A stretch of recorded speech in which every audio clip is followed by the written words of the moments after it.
Hello, hello, everyone.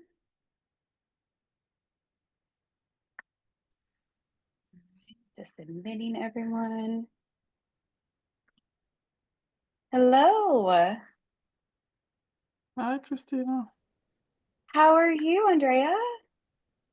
Hi, thanks. How are you Good to doing? good to see everyone rolling in here. Hello, Liz. Hello, Jenny. Hello, hello. Everyone's rolling in. Hi, Tinny. Hey, Tanya. Hello. So, so glad to see everyone today. Yeah, All hello right, we are everyone. rolling. I'm gonna jump in. I just wanted to say hi. I'll be here for a little minutes and I might have to jump out because it's pizza time at our house. And so that's just come out of the oven. But excited to see everyone and what Christina is gonna do today. Yeah, I'm glad you could make it, Tanya. You come and go as you please. And also join if you have anything to say, just join in. But so happy to see you all today. It's about 1 minute after, so I'm just gonna keep admitting people. And let's start our presentation, shall we? All right, here I go. Okay, can you all see my screen? Give me a thumbs up.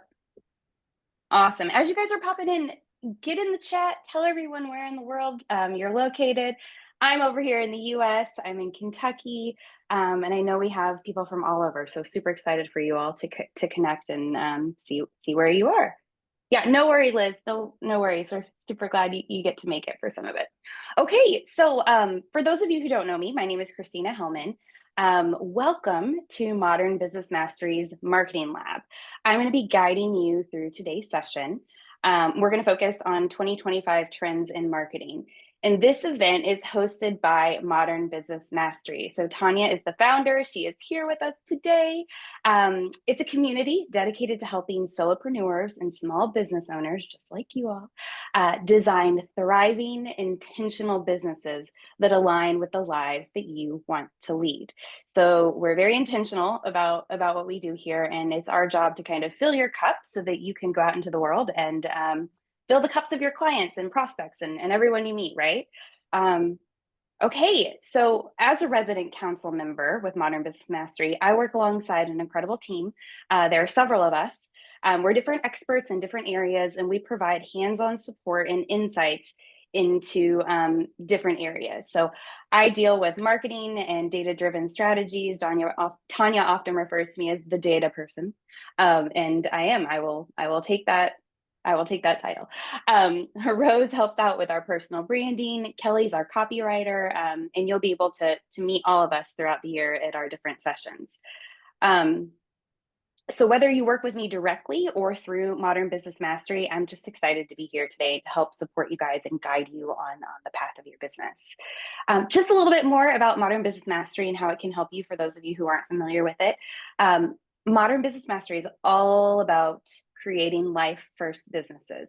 So again, we help entrepreneurs like you focus on what matters most while you're building something sustainable, scalable, and impactful.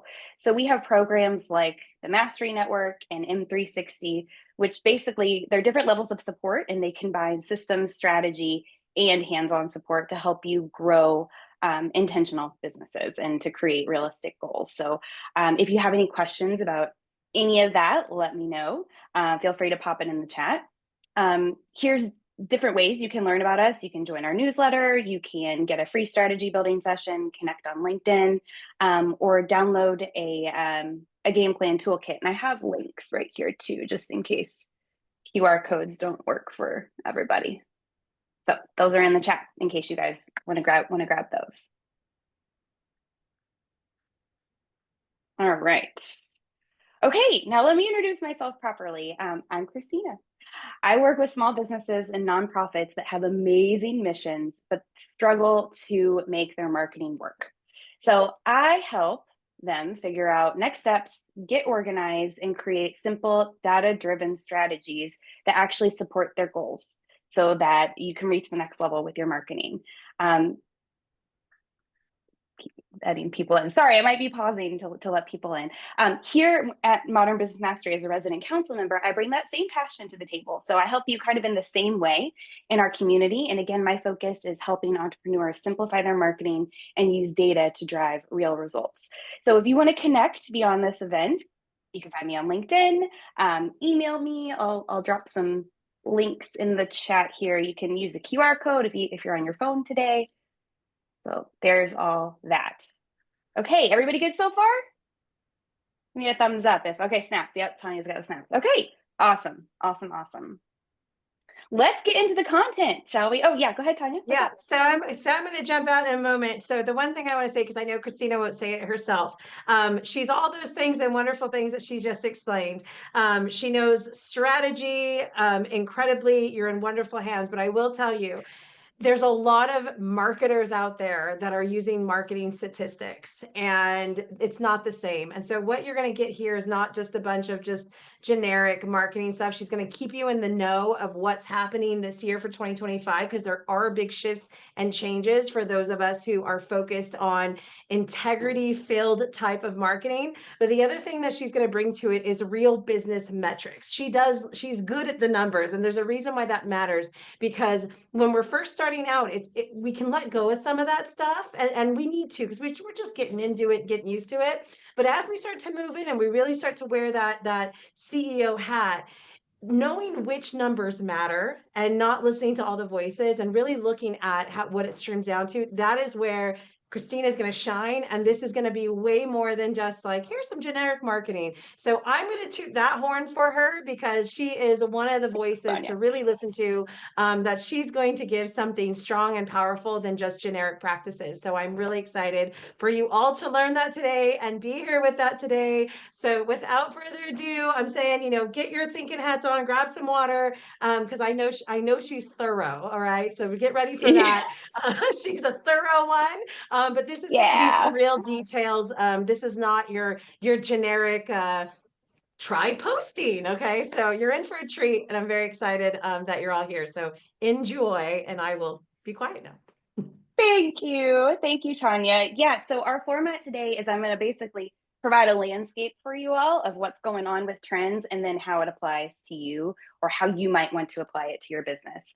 And as Tanya shared, I do like to share a lot of information. My slides have information on them, so screen capture them, take notes, do whatever you have to do. I will be sending the slides out afterwards, so you won't miss anything. But it is a lot of information, but hopefully it'll be very useful for you. So, okay, these are our learning outcomes for today. So we are going to be focusing on marketing trends, obviously, for solopreneurs, entrepreneurs, small business owners, and I've even got some B2B in this presentation as well, because I know some of you all are selling to other businesses. So it's important that we cover that as well. You're going to learn about tools and strategies that fit your goals, and just some tips on how you can kind of get ahead of the year and put everything into action. We'll cover marketing, AI and SEO. We'll cover traffic and social media, business models and offers, which is my favorite part, because that's where strategy is really key, and then email and content strategy. So everyone good? Everyone feeling good about that? Give me a thumbs up or a good to go in the chat. All right, awesome. Let's roll, my friends. Okay, first, before I do anything, I always want to kind of get us on the same page as far as marketing. If you've been in a training with me before, you know I love this graphic. This is a really succinct picture of the components of marketing from Andy Cresidonia. He's a leader in the space of content marketing. He has an agency in Chicago, near you, Jetty. And I follow his work. He's a great person to follow if you're interested in SEO and data-driven marketing strategies. But I wanted to show this to you because we want to think of marketing as a boat, if you will. So search engine optimization is the sail that's going to carry you along. Essentially, it helps improve your website's visibility. It helps people discover you. It gets you organic traffic, like people to come to your website without having to pay for ads. Okay, so there's a way for you to optimize it to get people to come naturally to your website. And we'll talk about some of those ways today. That's one thing. Paid ads are kind of the gasoline that you pour on the fire. It gets you further quicker.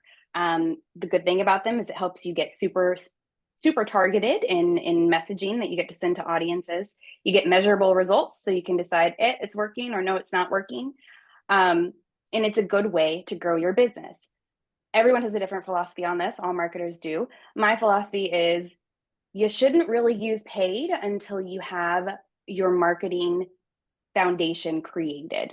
Because if you don't know what's working, if you don't know what's resonating, you're essentially wasting money if your offer isn't working. So we'll talk about that in a minute. And then you have email and social, right? These are the ways that we reach our audiences, we engage with our audience, we nurture our audience, and hopefully get them to eventually take action.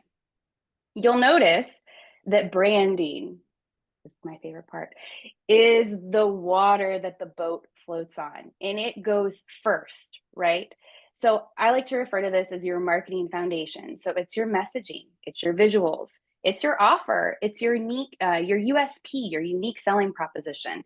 It's going to help build the trust with your clients across all of your channels, wherever you're appearing.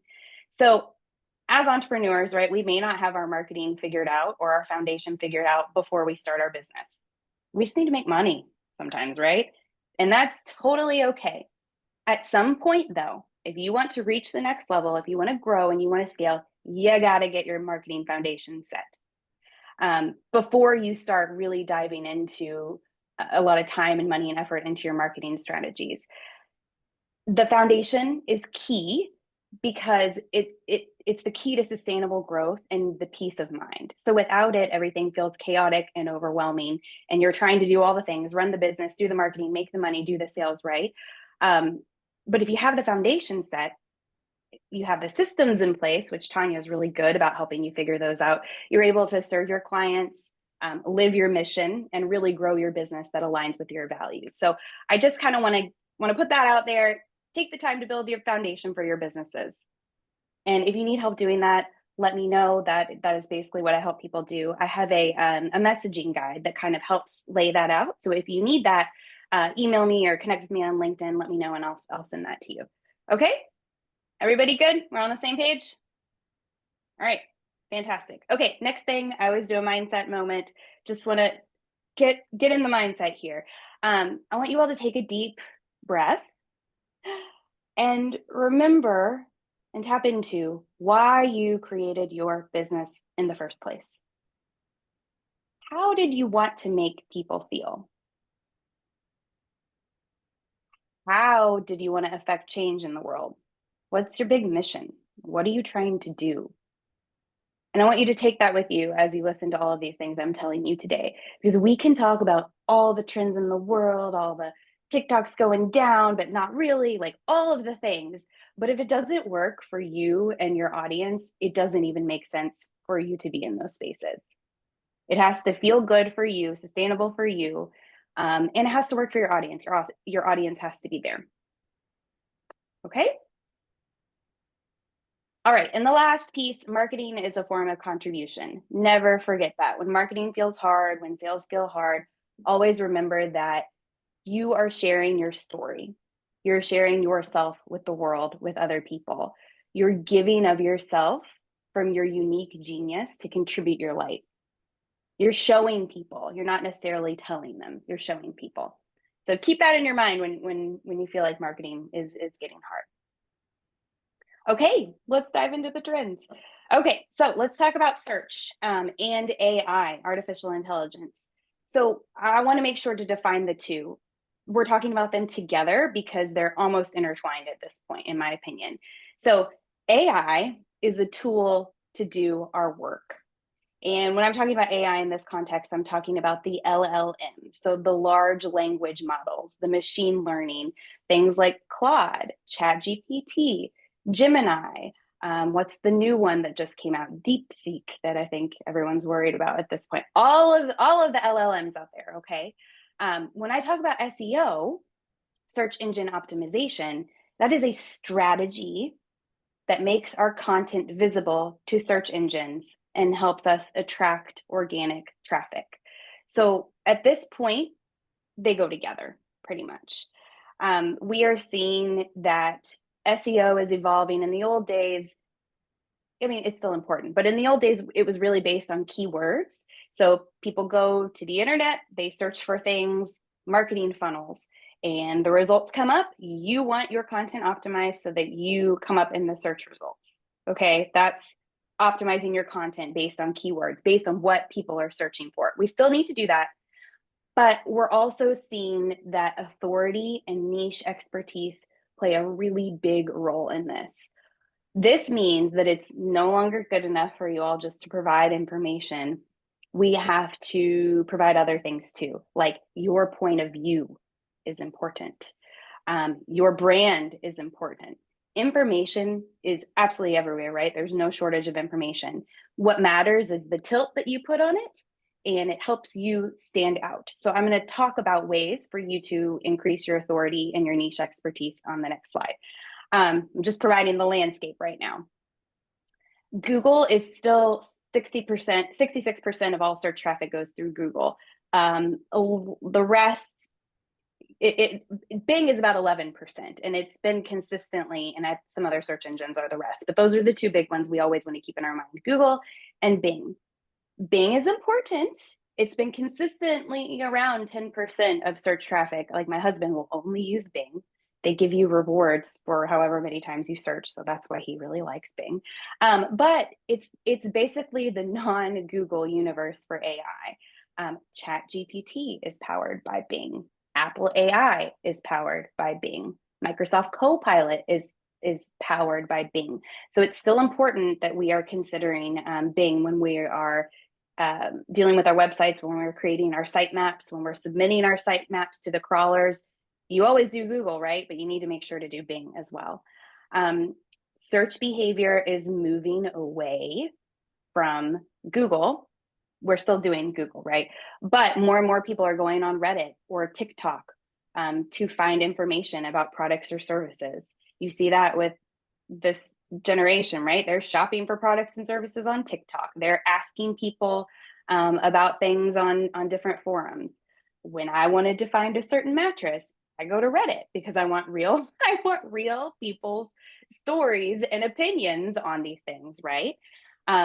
Zero-click search is on the rise, and it continues to be on the rise. You see this image here.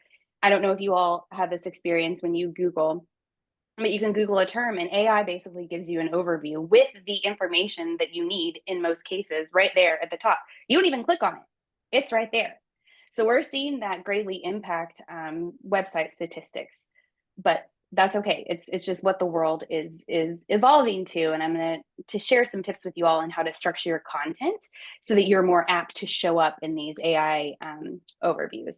People are also using LLMs as search engines. Like, have you ever gone to ChatGPT and asked it to give you a recipe? I have chicken, mushrooms, and chicken broth in my refrigerator. Give me a recipe. And it does that. People are going to chat to kind of get away from the noise to find information. So we do have to optimize our content now, not only for your typical search engines like Google and Bing, but also for the AI bots, okay? Visual and voice search are on the rise. So this is when you take your phone and you say, look up, marketing funnels, show me sneakers or whatever. You could see I've seen younger generations doing that more and more. If you are in retail or you have products, you really want to make sure that your listings and everything are optimized for visual and voice search, like they're optimized in the best way. That's very important.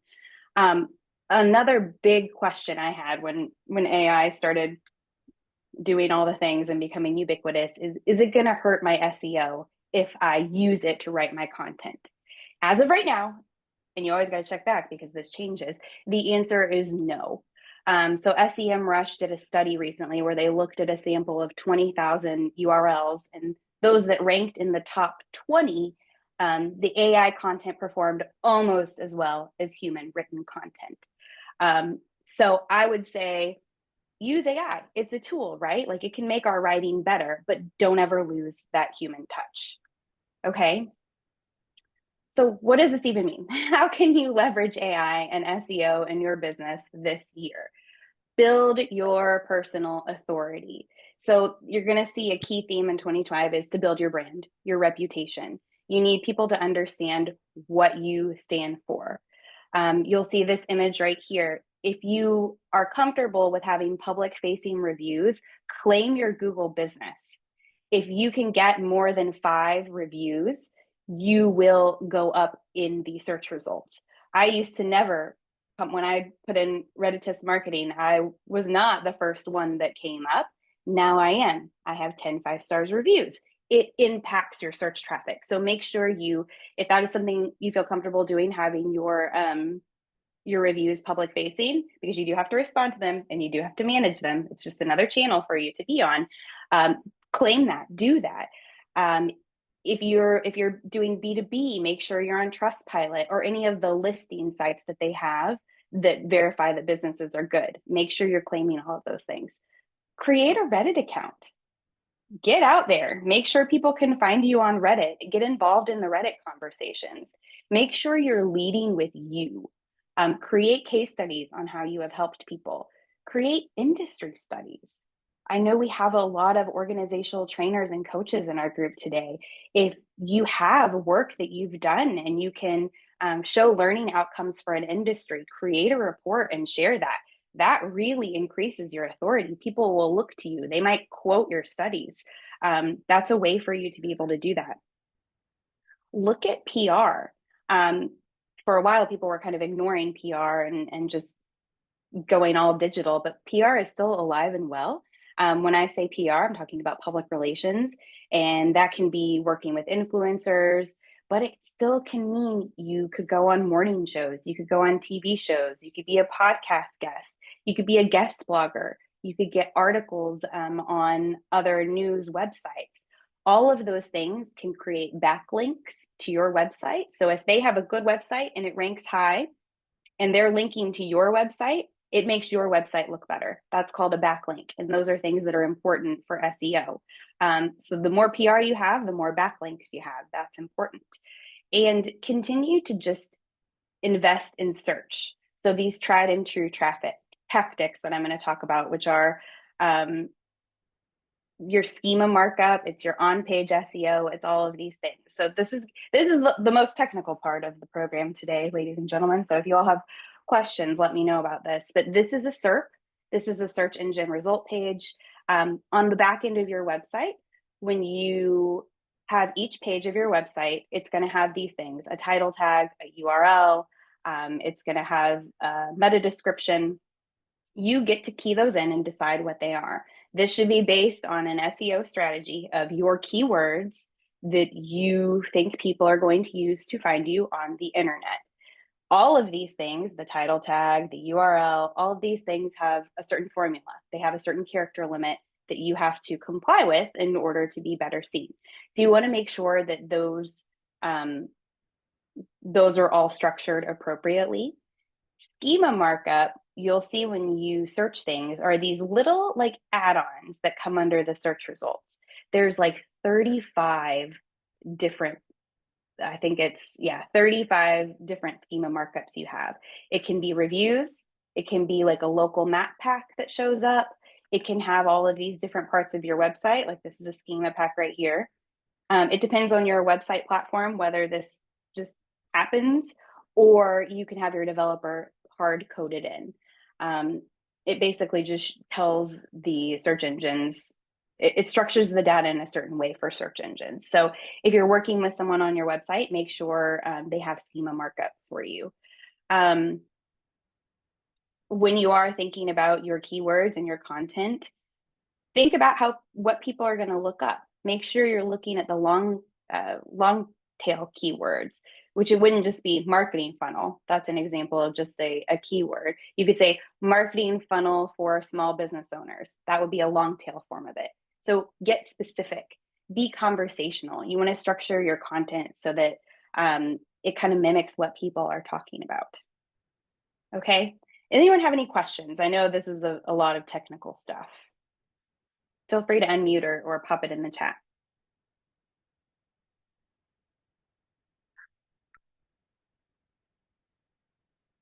Okay. if we're good, we'll go on. But if you have a question, please feel free to let me know. Okay, and then the last part of this is we want to pay attention to the technical on-page SEO. So this is the actual stuff on your website. What I was telling you about before, this is the off-page SEO. This is the back end of your website. This is the on-page SEO. This is what people see, your prospects, your customers, whatever. You want to make sure that you're also following a formulaic approach to your SEO.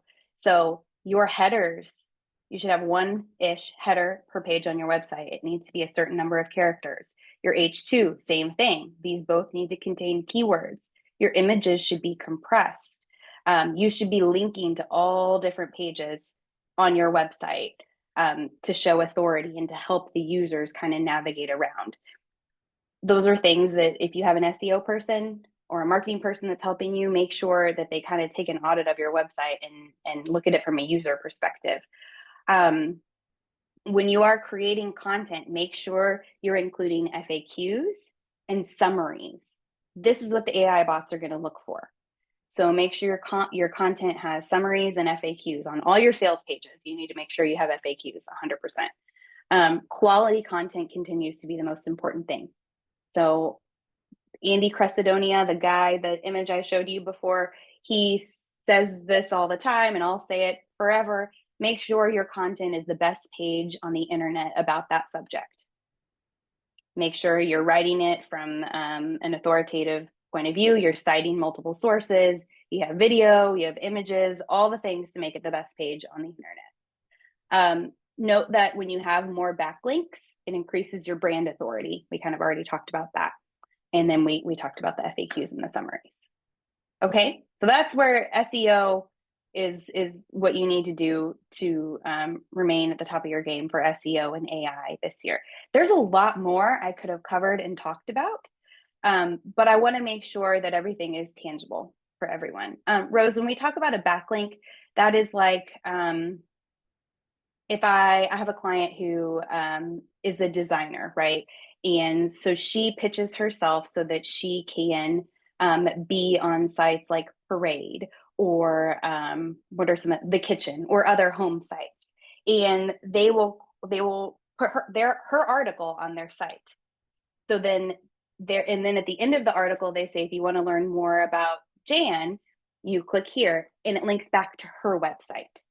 So you have a very authoritative website that gets a ton of traffic each month that's linking to your little website, and it makes your website look better. It's kind of the layman's terms of it.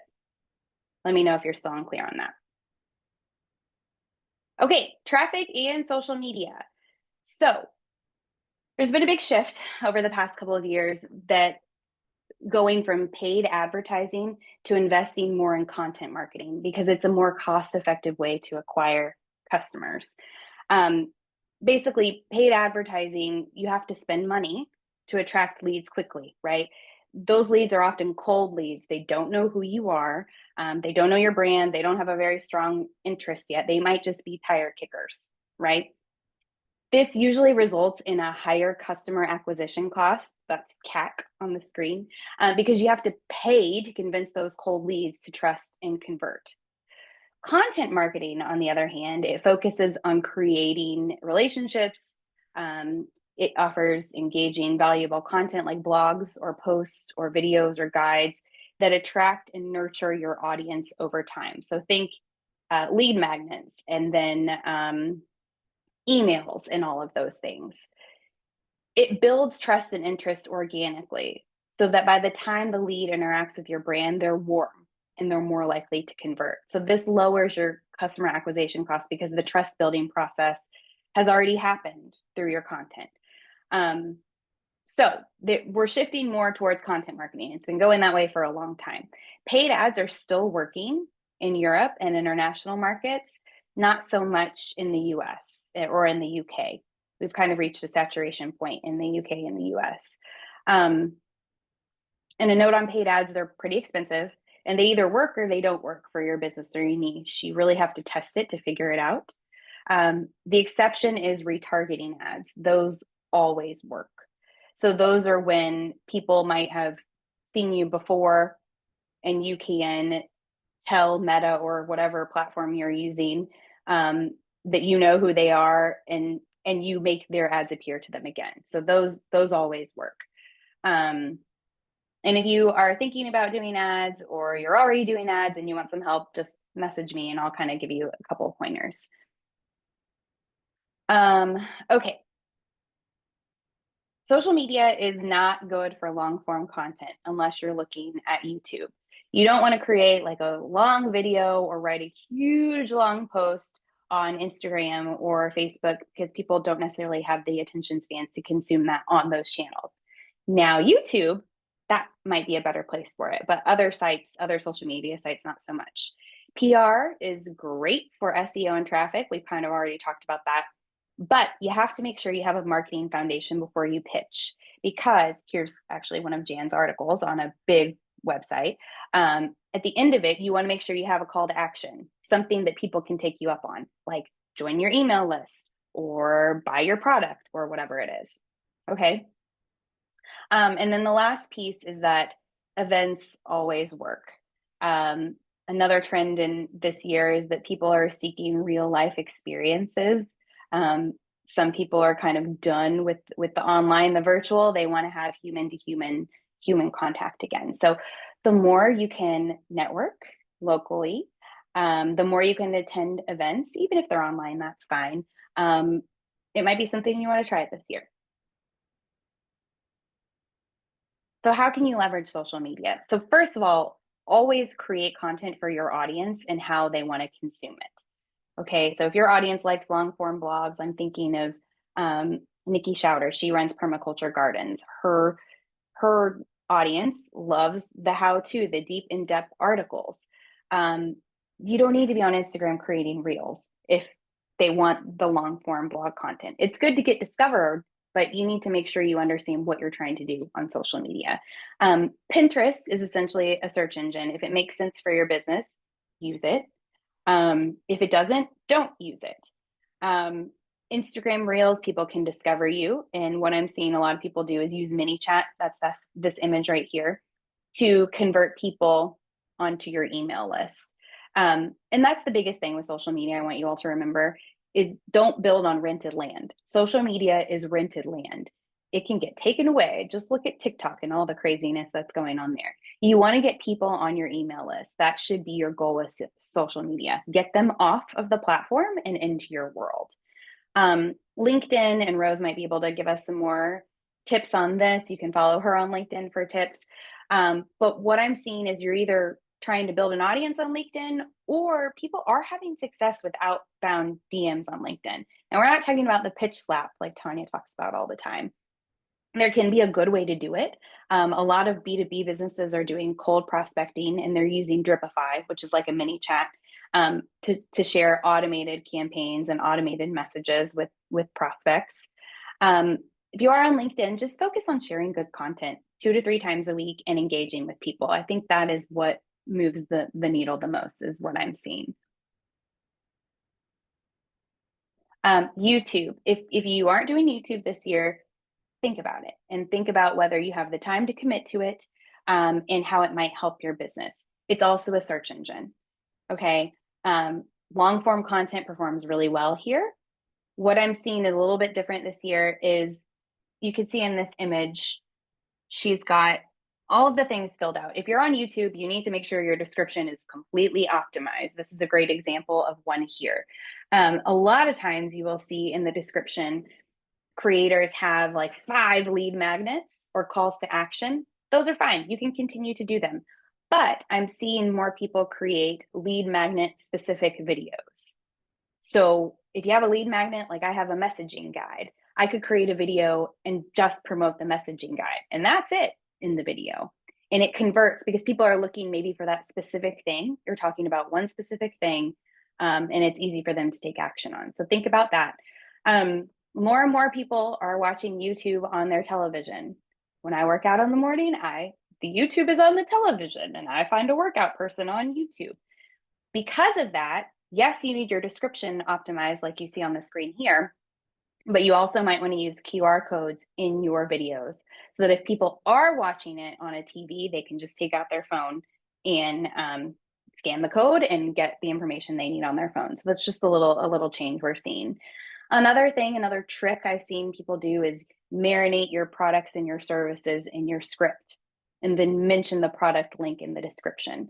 So essentially what that means is you have a video, you're teaching people about something, and you bring up something very quickly like, oh yes, I also help people do funnels, and you can learn more about that in the description. So it's just very conversationally thrown in, and then you put the link to learn more about that in the description. Just like very little nuancy things that kind of help you optimize what you're doing. Another thing people are doing, and this isn't really social media, but to get in front of certain audiences, you can sponsor newsletters or podcasts. They're pretty low cost, and they get you in front of usually very engaged audiences. So think about that. Kind of the same thing if you're not ready to start a podcast or it doesn't align with your business goals, think about guest podcasting because you're borrowing an audience. You're getting in front of another audience. Okay, email and content strategy. Email is still the most reliable source for conversions, meaning that people convert through email most of the time when we look at the reporting. Make sure you have a strategy. If you make sure you have a list, that's the first thing, get the people off the rented land and into your email list, but make sure you have an email cadence, make sure you know what you're sending to people, make sure it's doable and sustainable for you. You want to make sure that you're optimizing your messaging on all of your channels. So if you have a Instagram profile and a YouTube page and your website and a LinkedIn page, you want to make sure you're saying the same thing, relatively the same thing on all the channels. You want to show up and look the same so that every time people encounter you, it's consistent. Again, that's all part of your marketing foundation. And everything should have a clear call to action. So your sales pages obviously should have a clear call to action. Even your blog posts should have calls to action.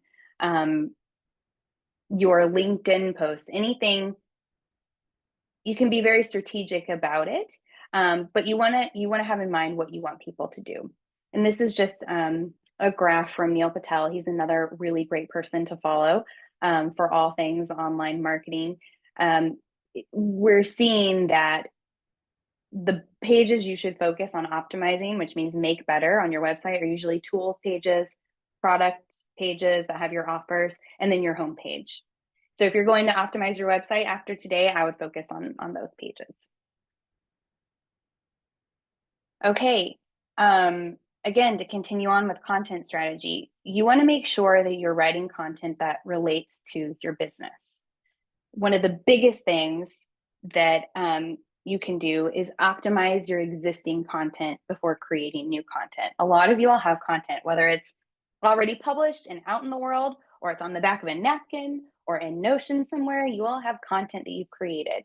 Instead of starting from scratch and creating new content, go back and look at which of your content is performing best and iterate off of it or optimize it. You can see here, it's a mistake to just keep focusing on new content. You can really make some strides when you're repurposing old content. Part of the reason being is that when you engage in search engine optimization and you have a true content strategy, it's a long-term game.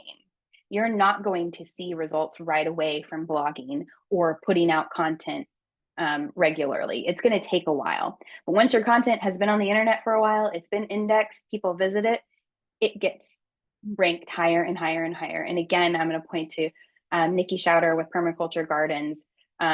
She can share lots of stories about how her blog has been around for a while and how it just, the interest essentially has compounded and she's gotten more and more traffic from it. So it's important to optimize what you have. Blogging is one of the most popular pages on the website. If you want to do well with SEO, if that's going to be a cornerstone of your marketing strategy, you got to blog. And you got to optimize your blog posts for revenue. So, which means that at the end of the blog post, you got to tell people to do something. Either they go to a webinar, they go to a product page, or they go to another blog and then that blog leads them to a call to action. This is why strategy is so important. Everything needs to kind of make sense and funnel into one another. when you are updating, kind of use the 80-20 rule. So if you have Google Analytics or any kind of analytics in your website platform, you want to look at the top 20% of your articles that drive 80% of your conversions. Those are the ones for you to focus on first. And a lot of times, again, it's going to be your homepage or your sales page or your tools pages. Okay. Create content for your audience. You can do that by looking at Reddit and Quora, see what people are searching for, what questions they have. Look at Facebook and LinkedIn discussions. What are people talking about? What's hot in your industry? And then there are tons of keyword research tools that you can look at. Write in the first person. Again, this is all for your brand authority, right? We want to elevate ourselves and what we're doing. We want to make sure that people see us as leaders. So write in the first person and don't be afraid to include your personal experience. Okay, we're going to get into business models and offers. Before we do that, does anyone have any questions? Any questions?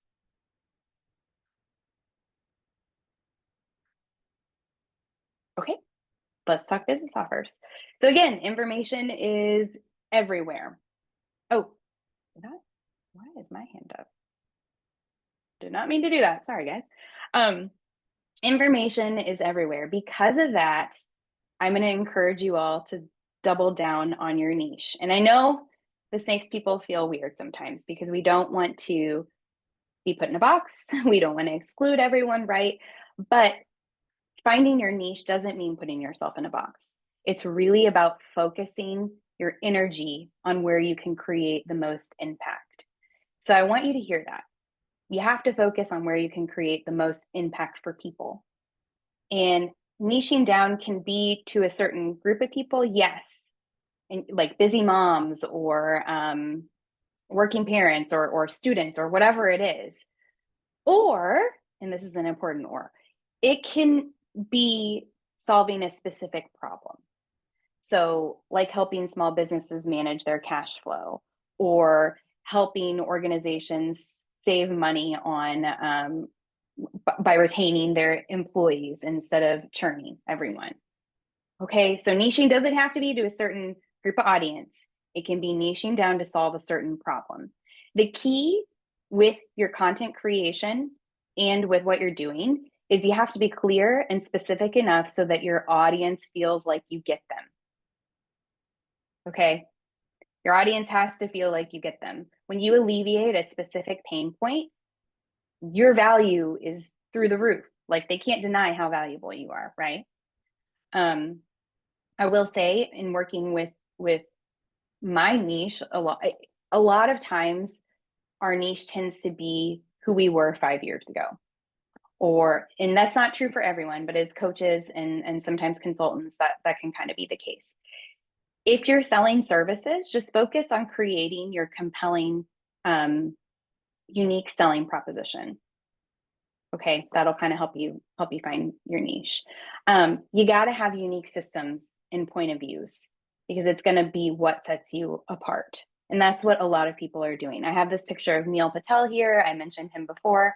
He is this huge digital agency, but he leads with himself. He is the authority. People know him as the digital guy, the keyword guy, and he's everywhere. His face is on everything. He does all the webinars. He's leading with his personal brand. And people, he makes a lot of money. People trust him because he's the expert in this area. So when people need help with website optimization at a really high level, they'll go to Neil. Okay? Your personal brand is super important. Business model ideas. So I'm going to talk about several things. Cohorts, which could be like a mastermind or a small group program. What we're seeing is typically now they are live. They're not so much evergreen or recorded. They're expert led. So again, your authority is very important, right? And they're usually anywhere from 2K to 5K and they last 5 to 8 weeks. That's kind of what we're seeing right now. The main thing I want to impress upon you, if you're doing this, they have to have a specific outcome. Coaching is hard, right? Because there's so many intangible things that we can offer our clients. But what is a specific outcome that you can promise them? There's a woman, her name is Natalie Bacon. She runs a group membership program. It's not a community membership. It's a little bit different. It's like a cohort. It's called Mom on Purpose. And when you apply to her mastermind, she says, here are 10 outcomes I can help you achieve. Pick one. Pick one, or I can't work with you. So like she offers like weight loss or parenting or marriage or self-image or all of these things. You have to pick one before she will say, I will work with you. And what that does is it allows her to go down that promise. Okay, we have one area, we can really dig into that area and make the transformation that you need. So think about that as you create these programs. What is the biggest transformation you can promise, and how specific can you get it? Community memberships, we're seeing people shift from an annual billing model instead of a monthly billing model to reduce churn. I think it's important to offer people options. So I wouldn't say like do away with your monthly billing. But if you shift to annual billing, it does reduce churn if that's something that you're combating. Community memberships are even offering like in real life experiences, epic experiences. We're seeing some fatigue on the community membership side. But if it's done well, then that'll help combat it. And doing things well means like having a strong brand, having strong outcomes for people, and offering incredible experiences that they can't get elsewhere. And it doesn't have to be in-person experiences. It can also just be customer experience, like an incredible customer experience, right? Webinars. Webinars can be a sales tool, right, to sell a bigger ticket item, or they can just be a product or service that you're offering. These still work great in Europe, is what I'm seeing. Not so much in the US and UK, but they still work great in Europe. Some ideas I've seen people do is after people register, you can move them to a WhatsApp group and kind of communicate with them from there, share content with them, reminders, gifts, anything to kind of make them feel like you're interested in their success. I think the name of the game here in 2025 is you want to look at experience for people. The customer experience just has to be outstanding, and then you got to focus on your brand. B2B. So I wanted to throw this in and talk about this really quickly because I know some of us are B2B on here. So strategy and marketing, cold email still works. I know there was a time where you would never ever do that, but it does still work. LinkedIn outbound does still work if you do it in the right way. So the caveat here is that you got to make sure you know your audience and their pain. You don't want to do the pitch slap like Tanya talks about on LinkedIn. Personalized outreach, of course, you want to personalize it as much as possible. And another angle you can take is selling the ideas to the employees who have the problems, and then they sell it to their manager. So it's a little bit different. You're going to focus on the employee problems they have, sell it to them so that they can take it to their manager. Offers. Look at in-house bespoke training. I know a lot of you all are already doing that. But if you are a service provider or you're a coach, there could always be an opportunity for you to go in and give bigger presentations for people. That's something to think about. Bulk seats for virtual trainings. That's another way for you to kind of get additional revenue if you're doing a training. Okay, you can invite your whole department. Here's the cost for that. Know the market opportunity. So know what's going on in the market and how you can speak to how you're alleviating their pains, and then have an expensive offer. You never know what people are going to do. If they have budget, they might be able to get your Cadillac version of your offer. But do you see how the in-person trend too is important again here? This is one of my friends and clients. She's a Clifton Strengths coach, and she's been having a lot of success just going into local businesses and helping their teams work better in person. Okay, offer ideas. This is for everyone, not just B2B. We're moving towards experiences. I've already said that. Away from info. We want high touch and premium. And again, experience can be delivery, not necessarily an in-person experience, but the premise is that you want to delight the customer, right? People are willing to pay for things. Like willingness to pay is up. So you can pitch your high ticket premium offers first. And if that doesn't work for them, then you can downsell. We're seeing people offer complete solutions. Like, don't leave people hanging. If you can do all of the things for them, offer to do all of the things. And if they don't want that, then you can back down and offer them something else. And it kind of goes along with that. Make something expensive available. So maybe you want to do a done with you package. You could do a consulting call. You could do a bundle where you offer a membership, but then you offer an in-person experience. People are willing to pay, again, for these experiences. So this is me. Here locally in Kentucky, I subscribe to a CSA, which is community supported agriculture. You get from the growing season, you get a share of whatever they're harvesting at the farm that week. And they had an amazing farm to table dinner where you got to go and see and eat with the land and all that good thing. So in-person experiences are important. Okay, so the keys to thriving in 2025. So these are the things that I want you all to put on your to-do list. Okay, optimize your existing content. It's better than creating new content. If you create new content, you got to make sure it's original and have a point of view. Your reputation is important. Make sure you claim your listings, you get those reviews. Optimize your website. You have to make sure your SEO is on point so that you can be found. Create unique experiences for your prospects and clients. Like, can you remember their birthday? Is there something that you can do on a call with them that would just surprise and delight them? You want to really make sure that you're giving people incredible experiences. And then make sure you have a marketing foundation if you're ready to grow. Make sure your messaging is on point, your branding is on point so that people understand exactly what you do. These are the things for you to think about. Focus on your craft, your expertise, not AI slop. Use AI. It will help you. It is a tool, but it's not the end all be all. You can't just use AI to create something and put it out there. It's not going to work. You have to be specific. You got to know your audience and how they want to work, and what kind of things will help them. You got to know their pains. You got to know how to solve them. And that's number 2. When you know your audience and yourself and your limitations, you can choose your tools and strategies accordingly. I don't like social media. It's not my thing. So I'm not going to be on social media. I'll do LinkedIn because that feels comfortable for me, but I'm not going to be on Facebook or Instagram just because I don't enjoy it. And that's a limitation of myself. And that's not how I want to build my business. You get to make those kinds of decisions. If you don't like writing, you don't need to do a blog, but maybe you want to make sure you're out there and people can find you. So maybe you want to be on YouTube because you like video better. You get to decide.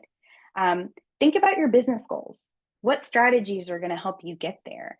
Do you need high volume or do you need low volume?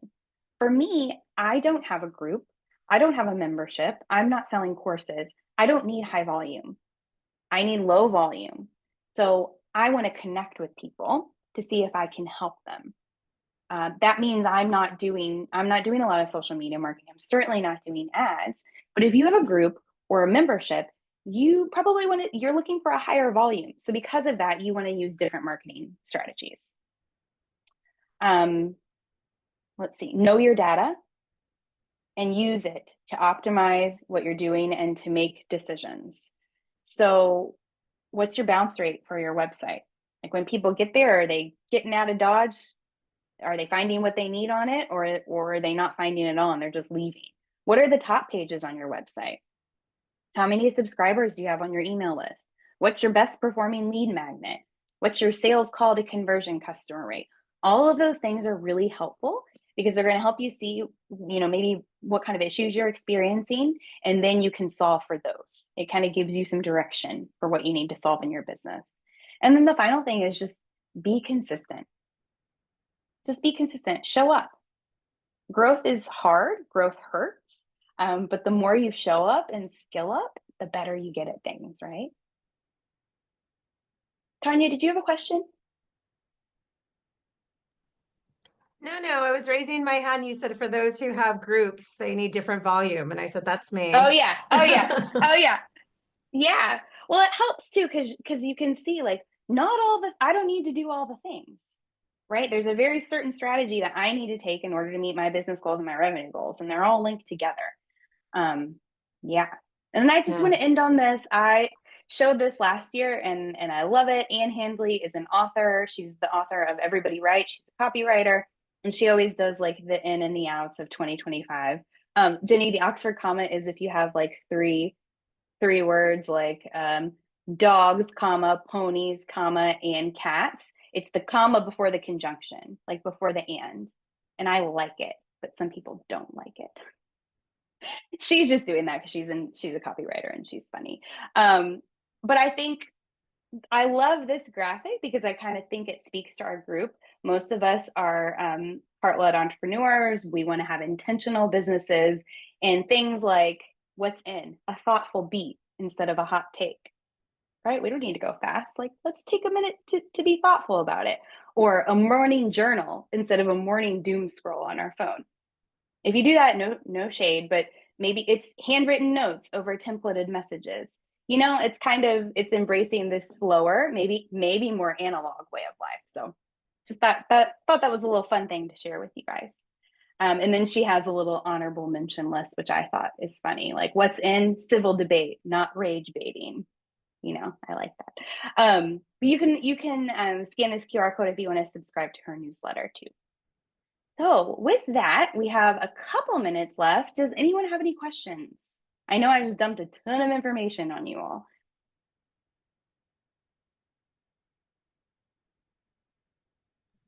Or anything that stood out. If you have questions, you can drop them in the chat. You can do your raise hand function. Yep. Or if you're wondering, like, I like this, but does it relate to me? Or how would I do that? Does that work for my industry? And I wasn't here for the whole thing. I jumped back in, but I know one part that I came in that you were saying, Kristina, was just kind of remembering that all of these new quote unquote new trends, right? Things, you know, what's coming up and what wasn't before. It's not a list of these are all the things you need to do.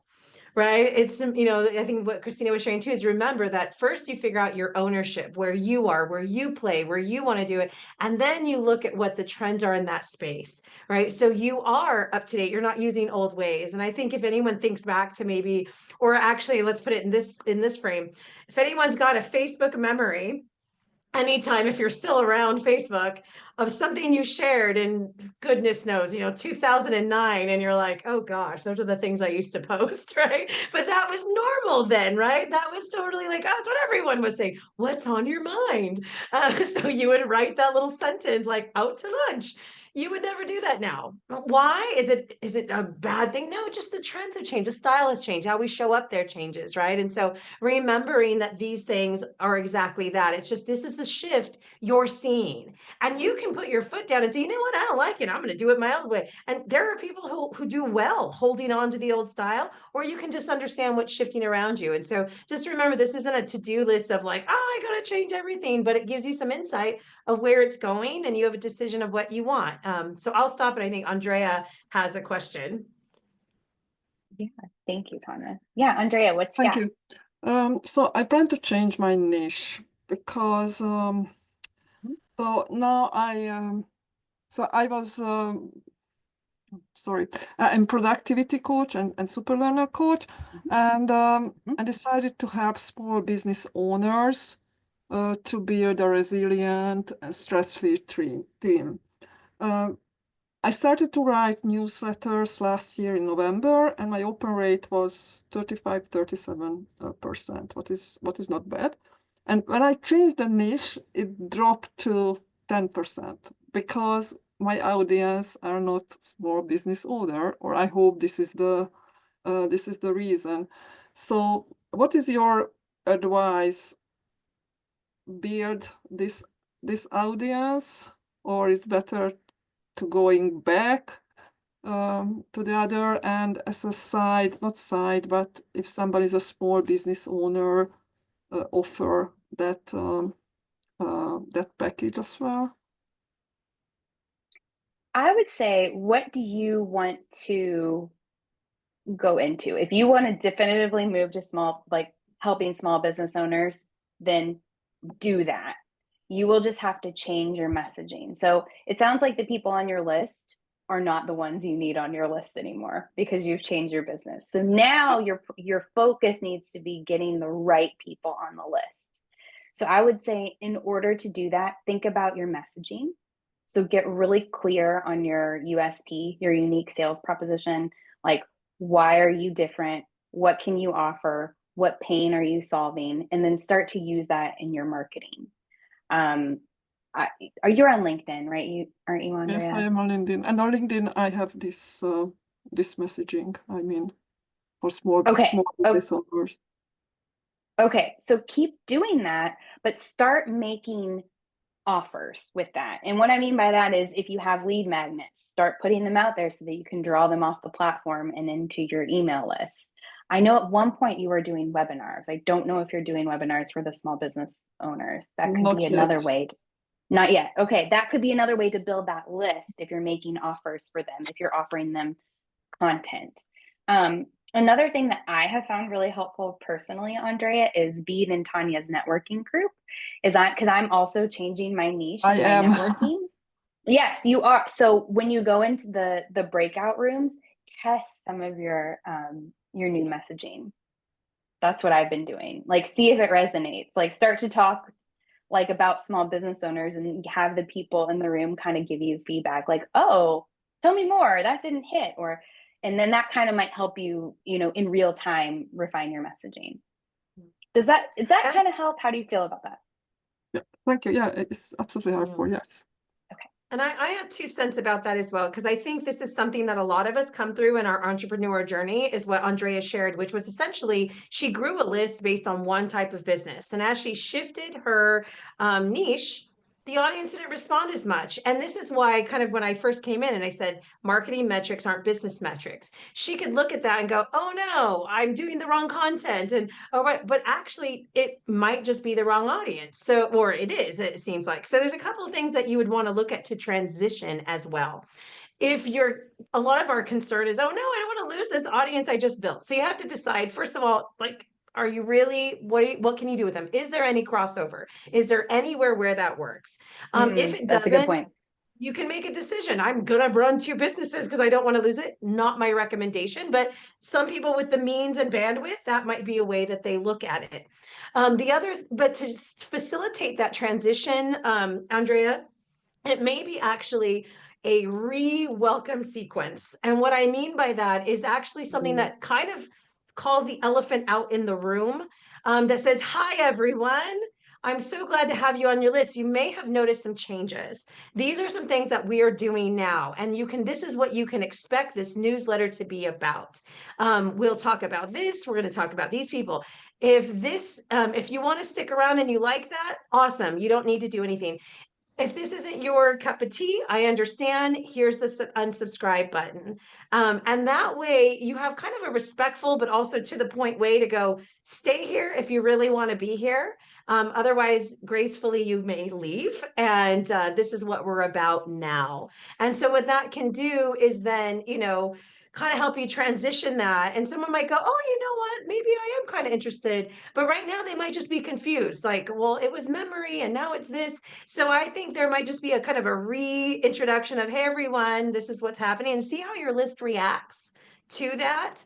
Now, again, if you've decided that you do want to do something with that list, let's see that list, they were for memory, then you might say, hey, if you're here for memory, I will still be running some things here and there. This is where you follow me on LinkedIn. But if you're not doing that at all, then while it feels like, oh, I'm going to lose them, they're not your people anymore, right? So it is about that kind of clear switch, and then seeing what the new rates say. So does that help too, Andrea? Yeah, thank you. It's really helpful. Yeah. And now the clients are coming for memory training. Yeah. I know. I mean that nowadays. So when I want to shift, I have clients in the learning. So Yeah, well, and that's the thing, you might shift and say, hey, It's hard. so many of you might be here for memory, and that would, and we had a great time, or whatever you say. It was really wonderful. I'm going to be expanding those offerings to focus about all the different things to be resilient and productive in a business setting. If that's you, I'd love for you to stick around. If not, this is what, and by telling them what to expect in your newsletter, you're helping them to decide, is that still for me? And some of them might see a value and go, I don't care, I still like her content, and then they stay. But at least helps you have better, you can look at better data because it's more accurate. mhm, So that's what mhm. I would say for Yeah, that. But I thank know you it's a so tough one. It's a big choice and it's a big shift. But I think a lot of us have been or may find ourselves there as we go along. I also know that Rose asked about a list of ideas creating unique client experiences. So I think you might have mentioned something about unique client experiences. Oh Do yeah, you have something about that? I don't have a list. I do feel like ChatGPT might be able to help you brainstorm some. But what I would do with that is, again, I wouldn't just do cookie cutter. I would tell ChatGPT about you, Rose, and your talents and what you're good at and what you like to do, what you enjoy doing, how you like to interact with clients, and then ask it, based on this, my personality, what I like, what I'm good at, how can I surprise and delight my clients, and see what it comes up with. Little practical things. Oh, go ahead, Tanya. I know you have No, I something to was say going about to that. say for those members, sorry if you're not a member, but next week's session, we're actually going to be using ChatGPT for insights. And we're actually going to be exploring some of these unique offerings that are going to be based upon that. So if you are a member, make sure to come next Thursday, because next Thursday is going to be exactly that. But I will say for some of those unique experiences, it's hard to think outside of the box because we don't know what's outside of the box, right? But I just recently saw something that was called it was called he called it the airport method. And he was thinking about the way he thought about it was, when you're in an airport, it's like this different world. And everyone tried to figure out like what version of normal life can we fit in an airport? Oh, it's a restaurant, but it's a smaller version, or it's a shorter menu, or it's, so one of the things that he came to and he gave an example in his business was we offered something called an SOS call, which really went against what everyone was saying in the industry. And basically what it did is it guaranteed that if one of our clients needed something, just, bat signal, immediate response, so we offered this SOS call. It wasn't something people normally offered, but it was this unique experience that gave them this feeling of like, gosh, if I'm really ever stuck, I can just call an SOS call and this coach will be right there to help me. And that's not normal. That is very unique. And it's maybe not always scalable, but it could be, it's an out of the box solution. You're like, so sometimes the client experiences aren't so much like spa day as much as it's just going like, what is it that they need that I'm not necessarily offering in that way, but is there a version of it? Is there a version that I could do? Well, they want it all done for them, but what if it was, a video of it? Like, so I think those are kind of some of the ways is like we look at the thing they want and go, what's a different way I could do this? What's a unique way? So I don't have a list either, but it made me think of that. So maybe that Yeah. helps a little bit. Or even just, it doesn't have to be necessarily like a big in-person thing, but like for my clients, they have my phone number and they can text me and they can send me voice messages. And I'm cool with that. Like, I know how to set boundaries. Like, I'm cool with that. But I want them to trust me and feel close enough to me that like that's the relationship we have. And I would say that's an experience that I want to give to people. So it can be just these little things, The way you organize something or present something. I know at one point in our process, we have a year engagement, but in the first month you were on what we called VIP contact. And so we used to use Voxer back then. So for your first month of our engagement, we were basically on call with you. Like you could Voxer me anytime. Again, boundaries, like, I say you can do it anytime. It'll still take me 48 hours to get back to you, but anytime. And I would, that first month as they're getting started and they're nervous and they're also getting used, let's be honest, they're getting used to paying you as well.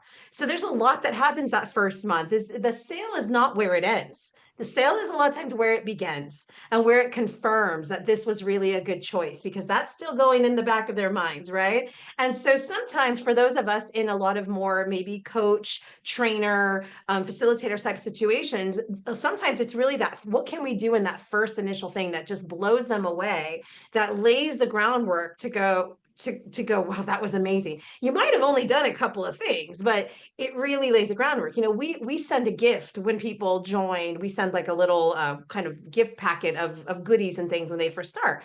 And we've had people go, oh my gosh, this was so, I never got anything like that. Something in the mail, you know, very exciting. So there's these little tiny things that they don't have to be huge, that can just switch the experience to go like that. Oh, that was special. That was different. That was, you know, unique. So it doesn't have to be huge, but I think you know, I think that actually maybe, Kristina, that's the next thing, is finding a cool list of ideas for 2025 of what client experiences mean. I'm gonna write that down. Oh, I love that. I think because it is like we're you know, think outside of the box. What else can be done? And we all know about I think a lot of us know about special touches, you know, handwritten cards. Those can be something, but sometimes it might just be the unique way in which we offer something. You know, again, and I only did that. Voxer was just for the first month.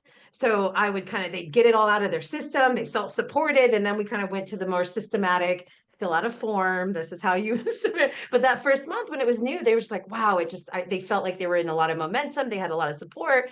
And then it calmed down. And then we have people who stay with us for years. So yeah, good stuff there. But I know it's past your time, Kristina. I don't want to take you. I can talk Thank forever. you. So. No, it's all good. Anybody else have any burning questions that we can answer for you before we sign off?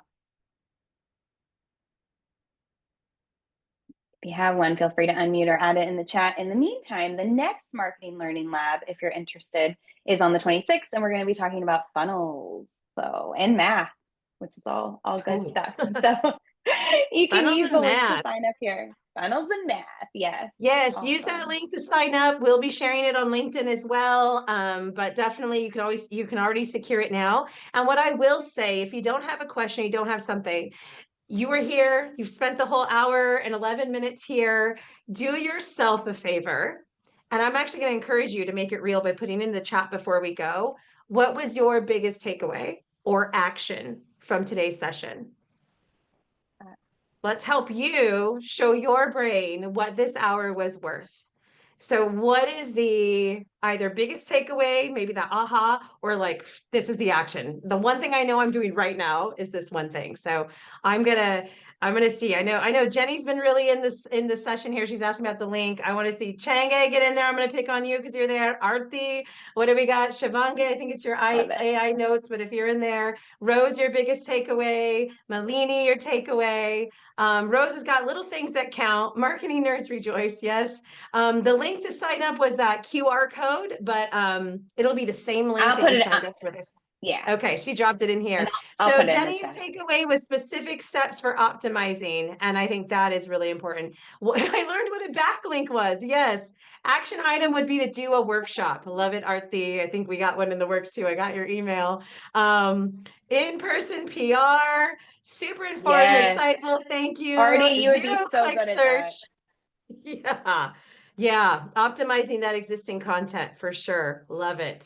All right, this is what accountability is, right? That's what accountability is. Okay, awesome. Well, again, I don't want to take over, so I just want to make sure everyone had a takeaway there, Kristina. Awesome. No, you're so good at that. Thank you all so much, everyone. Thank you for your time. So happy to be with you all. Oh no, Malini, I'm so sorry. The Zoom meeting says 1 p.m. I'm so sorry. We'll send out a replay, so you'll be able to catch it on the back end. But thank you all for being here, and we'll see you. The next one is on the 26th. We'll send out the link, and thank you all so much. Have a great one. Bye.